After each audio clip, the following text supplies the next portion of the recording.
What if the oceans suddenly became poisonous? Not just dangerous, but literally unable to support life. Because hundreds of millions of years ago, that's exactly what happened. Imagine standing on the edge of an ancient shoreline. The water looks calm, still, silent. But beneath the surface, it's already too late. The oxygen is gone, and something far worse is rising.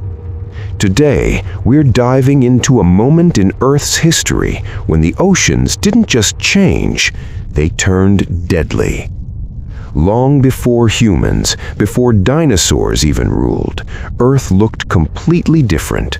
The continents were shifting, the climate was unstable, and the oceans, where most life existed, were under pressure.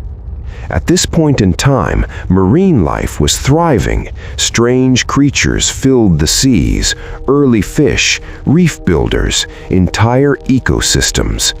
But all of it depended on one fragile thing: oxygen. Deep in the oceans, something dangerous was building. Layers of water began to separate. The surface stayed oxygen-rich, but below, oxygen started to disappear.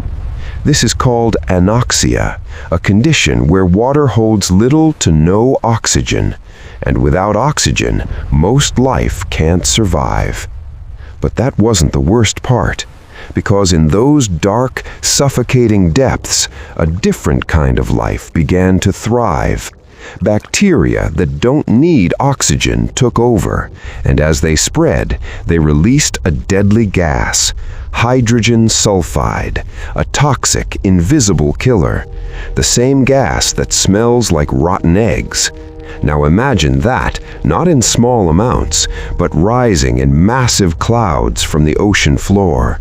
Slowly, silently, it began creeping upward. As this toxic gas spread, entire marine ecosystems collapsed. Fish suffocated, reefs died, food chains broke apart. The oceans were no longer a place of life. They were becoming a chemical trap. And then something even worse happened. The gas didn't stay underwater.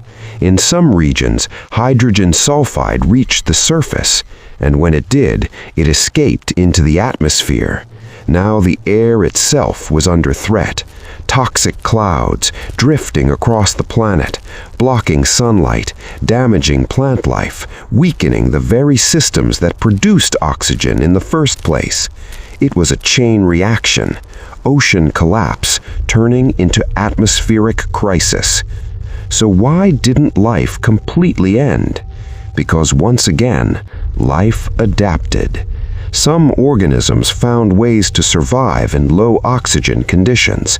Others moved to safer environments, and over time, new species emerged that could handle harsher, more extreme conditions. The crisis didn't just destroy life, it reshaped it.